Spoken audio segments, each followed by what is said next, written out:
looking at this song from Zechariah over the next 3, possibly 4 Sundays of Advent. This is a song from Zechariah. We'll look into who he is and what this is all about. It is a prophetic song that unpacks, that explains what the gospel is really about. It's very interesting how the Bible uses song in the middle of narrative stories, or in narrative stories, how the Bible uses song.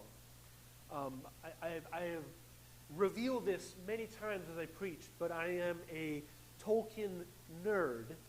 And what's interesting about reading Tolkien's books, The Hobbit or The Lord of the Rings, is that if you're not familiar with them, what you'd be surprised by if you were reading them for the first time is how many times characters sing. It's interesting, even in the movies, the characters sing so much, and the songs have such pivotal places in the development of the story, that even in the movies, they had to include some of the songs. And if you remember some of the movies, if you saw any of the movies, you'll remember there are key moments in which characters sing. And what's interesting about what happens in The Lord of the Rings is when characters sing, usually, not always, it reveals or explains something of the background of a character in the story or a situation that they're about to go into or they're going through. It helps you understand the history of the story that you're reading. There's something similar that happens with songs in the Bible, but it's a little bit different. We have 2 key songs. There's more than these 2, but 2 key longer stories in the beginning of Luke. There's Zechariah's song of thanksgiving that we'll look at, but hopefully you remember that there's someone else who sings just a little before that, which is Mary. The Virgin Mary sings the Magnificat, okay? That famous song of Mary's that runs a lot parallel to this. But if you go to but this comes from the Old Testament. If you go to the Old Testament, for example, the book of 1 Samuel in the Old Testament opens with Hannah's song. And it closes, the 1 and 2 Samuel closes with David's song. David sings a song, a psalm, before he dies and hands the kingdom over to Solomon. And there, for example, as here, the songs are not just songs. Oh, isn't it nice that in this case, Luke included a little song, a little ditty that we get to read in the Gospel of Luke. The songs in the narratives are meant to convey the deeper theological themes and truths that you should pick up when you read the story. Let me give you an example. When you go back and read Hannah's song, you can go back and do that in 1 Samuel chapter 2. You can make note of that if you want, 1 Samuel chapter 2. Hannah sings, and for example, one of the things she speaks of is those who are high, who are lofty, who position themselves in high places, who raise themselves up to a high place, and clearly meant to be also a metaphor for pride, right? Kind of lifting yourself above everyone else, and how those people are brought down low. Okay? You go, well, what does that have to do with anything? Well, if you then go and read 1 and 2 Samuel, you have, for example, a man who's chosen to be king who is a head higher than everyone else, Saul. He's literally a head higher than everyone else, but what we also know about Saul is that he is inflicted with pride and insecurity and ultimately falls to his death and falls on his sword. Or there's someone else who's tall in 1 Samuel. Do you remember someone else who's very tall in 1 Samuel? Goliath. Goliath the giant who rails against God and rails against Israel. And what happens to him? He falls. But then you have the good guy David, right? He's not tall. He's not high lifted up. He's not proud. Until he has obtained the kingdom for himself. And one day, instead of going out to battle, as he should have, he goes up and walks on the roof of his palace. And there sees a woman bathing herself. And so begins his descent into sin. So begins David's fall. You see how that happens? I'm trying to highlight this, not because I'm trying to do a study on 1 Samuel, okay? I know that we're Luke. But I want you to see how songs in the stories of the Bible are important. Don't skip over them. Don't read them quickly. If you read the Gospel of Luke now, and you read the Magnificat, it isn't, oh, isn't this a sweet little song that Mary sang? No, no, no. Read it again. And the same thing goes with Zechariah's prophecy, his song. That's why we're going to spend 3, perhaps even 4 Sundays looking at it, is because out of his song come all the themes for, in this case, the Gospel of Luke. And basically, it's the key to theologically, conceptually understand what's happening with the narrative. Why is Jesus doing this or that? Why is this or that happening with this character? What's the theology? What's the concept, the truth that's being communicated behind all this? And what we're seeing is Zechariah's song is a song of thanksgiving. We were just celebrating Thanksgiving, the giving of thanks. And it's interesting that Zechariah is giving thanks, because this is a very dark time for the people of Israel. If you know anything of the history of Israel, this is the depths of bad, of dark, of hopeless, of, you know, there's being at rock bottom, and below rock bottom is Israel. If you know something of the history of Israel, they had been called by God to be a nation different from all the nations of the world, a nation in which there was not oppression and violence and corruption and betrayal. There were meant to be no sacrifices of human beings and of children, where justice should have been carried out, where families would have been ideally integral, where there would have not been any adultery, where children would have respected and loved their parents, and vice versa, and where everyone together worshiped the one God of Israel, Yahweh. And in living a different way, Israel was meant to be a light of hope to the world. The world was in darkness. The world was in disarray. The world was disconnected from the God who is the creator God, who's presented as the creator God in the early chapters of the Bible, in chaos and violence, in injustice, in corruption, and in oppression. And so Israel was meant to be different, so that the nations were to look at these people and go, these people are weird, they're different, but it looks like a good different. What's going on with them? What do they have that we don't have? And so Israel was meant to be blessed by God, but also the channel, right? The cable that was meant to plug and connect God to the world, right? To bring God's blessing and his restoration and his renewal to all of the world. But the opposite had happened. Okay, Israel had embraced the lifestyle and the values of the nations around them, and cut themselves off from God and cut off the world from God, in a sense, or at least not given the world the opportunity to see the light of God, right? And so, if you read the Old Testament, you have it's two-thirds to three-fourths of the Bible. You have all this because God is continually speaking to his people through prophets. He's communicating to them. He's telling the people of God what he wants from them and how he wants to bless them, and he warns them, and suddenly, boom, silence. Prophetic silence, no new revelation. God's not speaking to his people. And in that time, God's people have rebelled against God and have come under the oppression of different empires, principally at first the Assyrians and the Babylonians and the Greeks, and then finally the Romans. Israel is not in a good place. So you would think, why is Zechariah worshiping and praising God and giving God thanks if everything has gone wrong for his people, for their expectations of what God was going to do in their lives and in the lives of the world? That's the question you have to ask when you get to the beginning of Luke. Now, who's Zechariah? We're introduced to Zechariah earlier in chapter 1, verses 5 to 7. Let me read that for you. In the days of Herod, king of Judea, by the way, Herod is a puppet king, not the king that the Israelites or the Jews were expecting from the line of David, but a king put upon them by the Roman oppressors. So that's immediately negative. In the days of Herod, king of Judah, in other words, in bad days, in dark days, there was a priest named Zechariah of the division of Abijah. And he had a wife from the daughters of Aaron, and her name was Elizabeth. We know later in the story she's a cousin of Mary's, and so there's a connection with Mary and Joseph and Jesus. And they were both righteous before God, walking blamelessly in all the commandments and statutes of the Lord. But they had no child because Elizabeth was barren, and both were advanced in years. So what happens?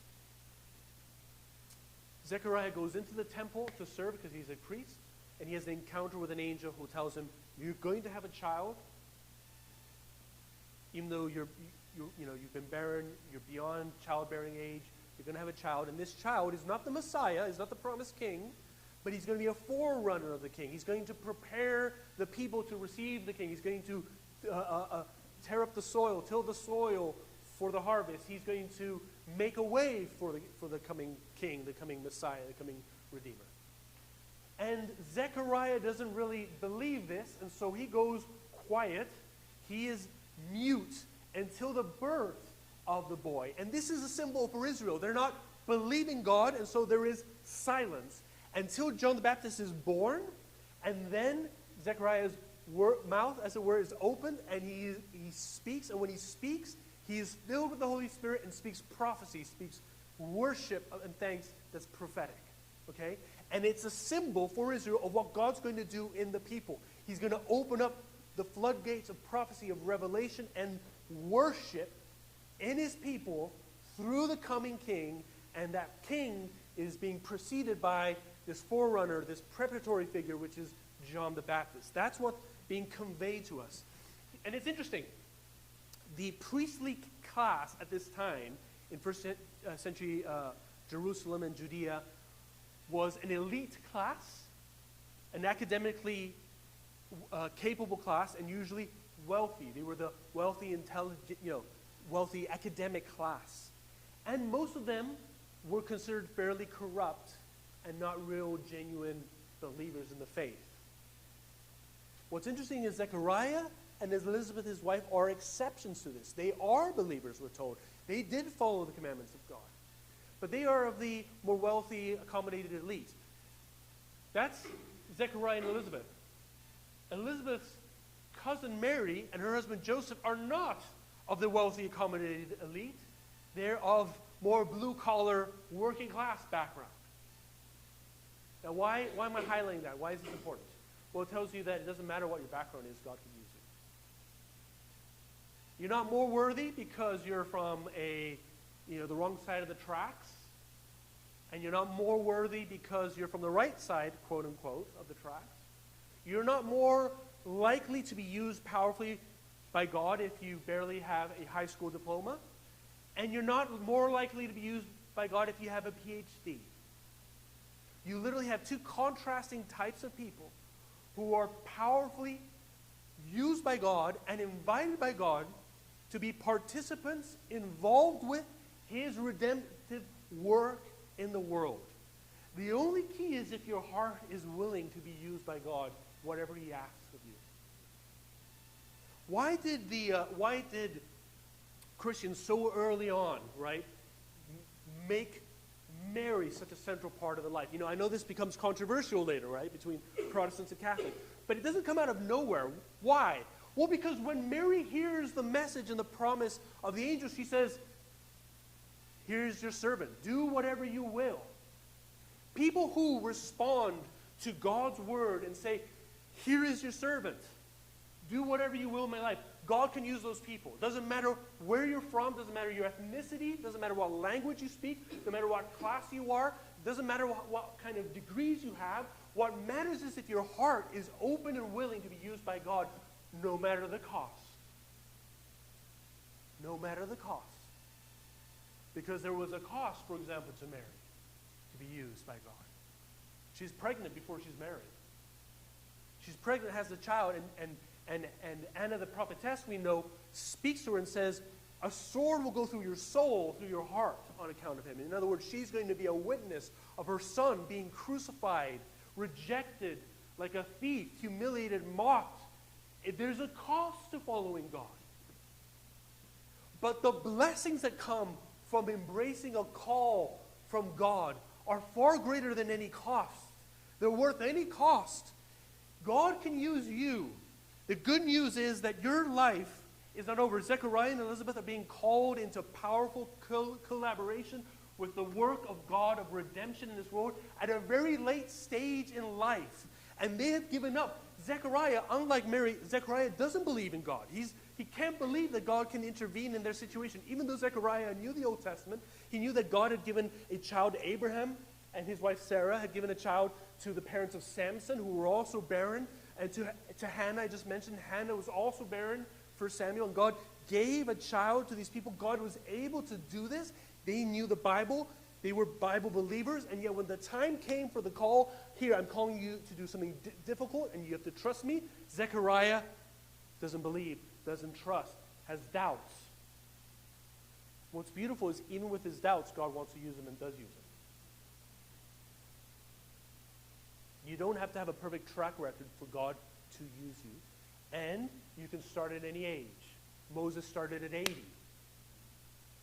Zechariah and Elizabeth are older in age.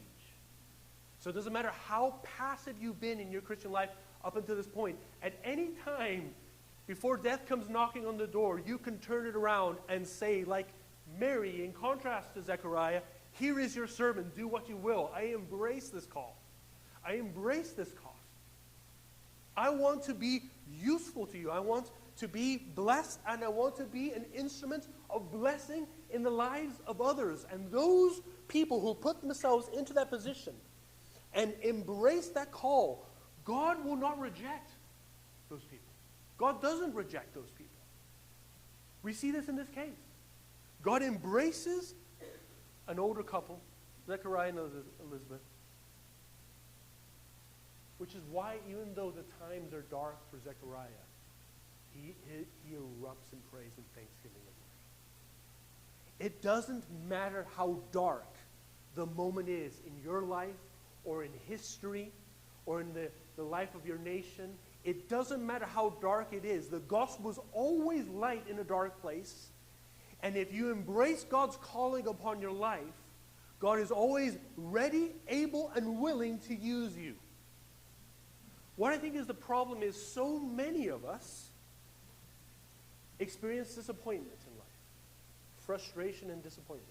This is not, the Bible isn't saying, and I'm not saying that this means you will never experience frustration, obstacles, setbacks, and disappointments. You absolutely will. You absolutely will, yes. But what happens, I think? We experience a setback. We experience disappointment. We experience a prayer that we feel has not been answered.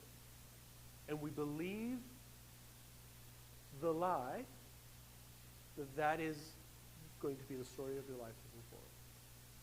And so you have a theology of a God who can do anything. You have a theology of a God who answers prayers. You have a theology of a sovereign God. You have a theology of a faithful, promise-keeping God. You have a theology of a God who pursues, a God who saves, a God who breaks down the barriers, a God who goes after and redeems people. You have a theology of a God who can use little me, but functionally and actually you believe the gospel of hopelessness, of despair, and endless disappointment. That's what you've actually come to believe. That's what you are functionally believing in. Yes, this is probably true for Joe DeNito. This is probably true for Lainey Sprinkle, but it's not true for me. I've got nothing to give, really. It's probably true for Mark, but it's not true for me. It's probably true for Billy Graham, but it's not true for me. We would never maybe say it out loud, but it's the position of your heart. Can I get real for just 30 seconds? A little raw. When I first came to Coruscant, I could see it in many of your eyes. You face disappointments and discouragements and setbacks perhaps so frequently in Coruscant. It was like, hey, let's give the Chilean a shot. But there was no hope in your eyes. And I understand that. I understand that. But the problem is, it's like a varnish that spreads over everything in your life. Hopelessness. We've tried that once, it won't work. We did that one time, it didn't work. I wanted to do that, but it didn't work for me. No, it's always going to be the same. Whatever happened in the past is going to be the same in the present and the future, and it's always negative, bleak, and hopeless. This couple had spent decades. We tried to have a kid. Hey, we tried in the past for years and years and years, and it never changed, and so it never will change. So that when even an angel appears to Zechariah, an angel in light and glory, and Zechariah hears a message that reminds him of the Bible that he knows off by heart. And he's not a bad guy. He's a guy who believes the Bible, and he's trying to live by the Bible. He's trying to obey. We're told that he walked blamelessly. And yet with all that information, no, it can't possibly be true. If you had quizzed him theologically, he would have passed all the theological exams. He was a priest. But in actuality, functionally. So when Zechariah bursts open in praise, he has two main things I want us to look at today. We're not going to look at the whole passage. But one of the things I want you to look at is at verse 67 to 69. He says a simple thing. He says, God saves his people. Look, he says, blessed be, okay, I worship. Blessed be the Lord God of Israel. Why? For he has visited and redeemed his people and has raised up a horn of salvation for it. I love this. It hasn't happened yet. But he speaks in past tense as if it has already happened. He's so certain that God will now, after gone through this experience of being silenced and now allowed to speak when he sees the Son, that he can speak of God's salvation as if already a reality in the past. He has visited, he has redeemed, and he has raised up a horn of salvation. And he's not even talking about his Son. He's talking about the one his Son will prepare, or the path for whom he will prepare. And this is something that Zechariah knew from the Old Testament. God had rescued his people from the Egyptians, and he had rescued them from the Philistines, and he had rescued them from exile in Babylon. But he's saying, no, now God's going to act in a definitive, once and for all way to save his people. God's going to save, and he explodes, and he sings, and he prophesies. This is it, people. He has come to save and to redeem his people. And how? In what way? Through his appointed warrior king, okay? Through his appointed warrior. Look at this beginning in verse 69. He says in verse 69 that God has raised up a horn of salvation for us in the house of his servant David. In other words, he's saying, this is not Herod, this is not a fake king, this is not a puppet king. This is a legitimate king. He's descended from David. He is the long-awaited Messiah. He is coming now, and he is a warrior king.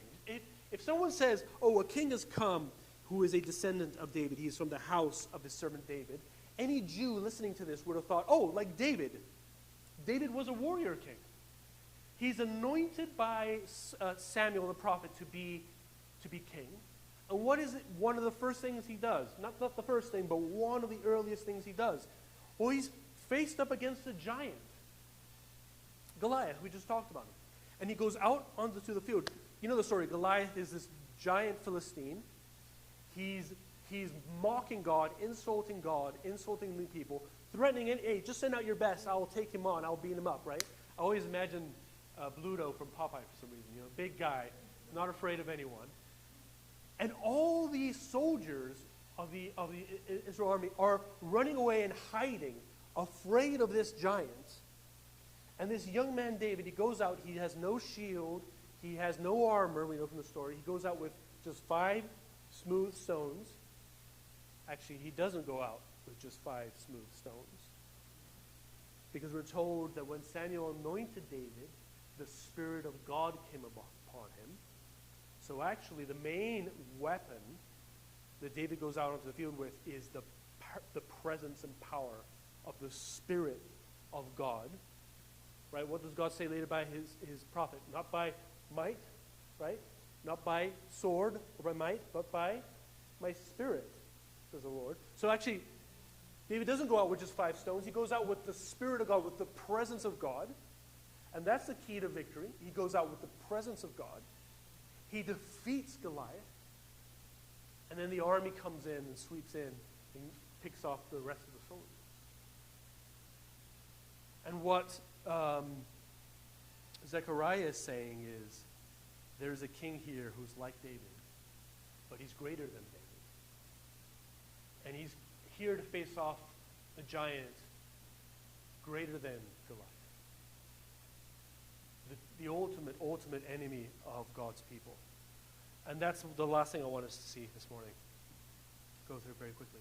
God's sending a warrior king to fight our battles for us, who is going to save us from our real enemies. Look at verse 71. In verse 71, Zechariah says that we should be saved from our enemies, from the hand of all who hate us. Any Jewish person probably listening to this would have thought political enemies, right? We have political, military enemies. God's going to send a political leader, warrior king, like William Wallace. And he's going to take up swords, right, and chariots and horses. And we're going to ride in and take back Jerusalem, okay? We're going to make Jerusalem great again. Sorry, I had to say that. I'm sorry. But we're going to take this by force, and we're going to overthrow our enemies and kick them out of here. This is going to be great. That's how they would have interpreted those words. But that's not what Zechariah is really talking about. That's not the great enemy that they have. One commentator says, the very notion of salvation had been falsified in Israel and had to be corrected before salvation could be realized. The true enemies were not, as most Jews thought, foreign invaders, like the Romans in this case, but spiritual foes. John Calvin, the reformer, said, Zechariah was well aware that the principal war of the church of God is not with flesh and blood, but with Satan and all his armaments by which he labors to accomplish our everlasting ruin. But such is the inestimable grace of Christ that though we are surrounded on every side by enemies, we enjoy a sure and undoubted salvation. And this is in the passage itself. In verse 77, Zechariah says that this person's come to give knowledge of salvation to his people. What? In which way? In the forgiveness of their sins. In other words, mankind's greatest enemy, Israel's greatest enemy, were not the other nations. It was their own heart, their rebellious heart away from God. It wasn't the armies of the nations, it was spiritual armies that came against them. And what Zechariah is acknowledging is, he's saying, our deepest problem, if you look at the history of Israel in the Old Testament, you go back, Israel's biggest problem was not the Philistines, it was not the Egyptians, it wasn't the Assyrians, it wasn't the Babylonians, it wasn't the Moabites, etc., etc., etc. It was themselves. They were their own worst enemy. They kept getting themselves in trouble. In fact, we know that often the armies would attack as a result of their sinfulness. In other words, they would rebel against God, and God would take away his protection, his hedge of protection from them, and they would be attacked. And then they would cry out to God, and God would send a king or a judge to save them. They were their own worst enemies. And so Zechariah is acknowledging that, and he's saying, God is coming to definitively save. He's going to come to save us through a David-like warrior king, but who's greater than David, and he's going to rescue us from our spiritual state, our spiritual enemies. And that's why Zechariah is worshiping and giving thanks. Now, this is just the first part. We still got 2 to 3 layers of this to unpack over the next few weeks. But I hope you can see that the birth of Christ, the celebration that Zechariah is doing, the coming, the advent. You know that advent comes from the Latin for coming of the king. It's the good news of the gospel. The good news of the gospel is not that you save yourself. It's that God saves you. The good news of the gospel is you cannot defeat the enemies in your life. You cannot defeat your addictions. You cannot defeat those ingrained patterns of sin. You cannot defeat your hopelessness. You cannot defeat your sense of purposelessness. You cannot defeat death. But there is one who has. One. And his name is not Zechariah. It's not John the Baptist. It's Jesus. Zechariah is speaking about Jesus. He is the one. That's the good news. There is one who is victorious where we fail. And what this is also acknowledging is our biggest problem in our life is that our hearts rebel against God. And Jesus has come that we might be forgiven, and Jesus has come that he might change us. And this is good news. Jesus has come to deliver us from all oppression. The amazing thing that Zechariah doesn't go into is that the ultimate battle by which we will be delivered is that Jesus would allow himself to be killed, dying on the cross for us, dying for our sins, and being raised on the third day, conquering sin, death, and the devil's reign. So that's the first layer of this onion that we are peeling, this gift that we are unpacking in the Song of Zechariah. But you'll go on from this. We're going to go deeper into this. But this is what we remember. This is why the first Sunday of Advent is a Sunday of hope. In the middle of darkness, God's light shines. In the middle of your darkness, God's light shines. In the middle of your hopelessness, there is hope. And remember, no matter where you are in life, you can still say yes to the call of God. Have you said yes to the call of God? Have you put your faith in Jesus? That's number one. And have you said, yes, I want to be your servant. I want to be useful. I want to be a blessing in the lives of others. Over the next few weeks, we're going to look at that a little more deeply. One way we can begin, not the only way, but one way we can begin is start praying for those names in the circle that you made this morning. Start praying for them. Start looking for ways in which you can bless them and eventually invite them to the candlelight service. Let's pray.